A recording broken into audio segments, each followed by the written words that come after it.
Hello everyone! This video is meant to inspire you to try some new mixed media techniques in your visual journal.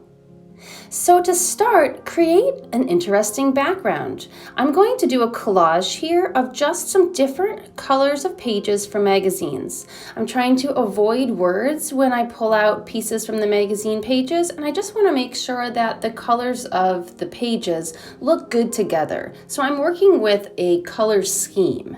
You'll see that the colors that I'm using are kind of a lot of neutrals and blues. And then what I'm doing is I'm just gluing these down. I'm using a foam brush and some Elmer's glue. I put a piece of masking tape down the center where the binding is in my book because I'm using an open-faced double page here, and I don't want any of the glue or any other colors to seep down into the other pages, and you can see how that's happened in this book already before.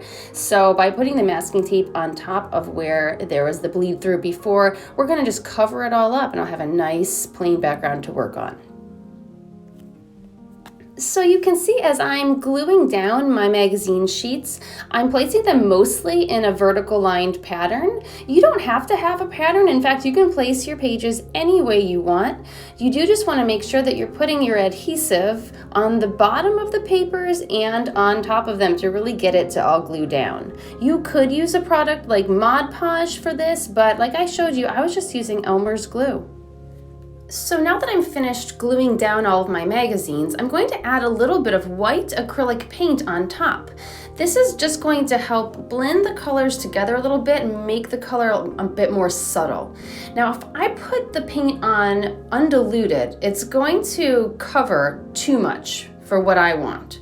I want to see a lot of the magazine colors coming through. So I'm going to dilute the white paint with some acrylic medium. I'm just using a gloss medium. I'm going to mix it in with the white paint, and if I ever want more transparency, then I can put more of the acrylic medium just directly onto the pages.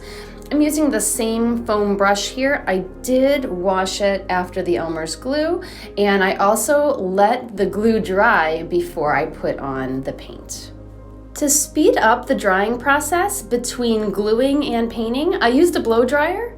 If you want to just wait it out and wait overnight, that's always fine too, but you need a dry surface to do what I'm going to do next, and that is draw on top of this really cool background that I just created. I'm going to be using a China marker, and what that is basically a wax pencil. It's kind of like a crayon, but it's just extremely waxy and it can draw on any surface. As you can see by this time lapse, I'm drawing a whole bunch of faces.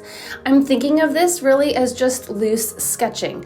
I'm trying to let the background speak to me though and tell me where to put a face or where to have a chin.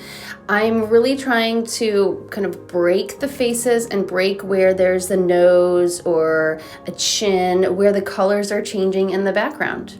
I look at pictures as I do this. I look at pictures that were in the magazines that I tore up, and I just use this as a place to doodle. But because I spent some time making a really interesting mixed media background, I'm having a lot more fun with doing these sketches, and I feel like my end result is much more interesting than a typical page of face sketches that one would typically do in their sketchbook.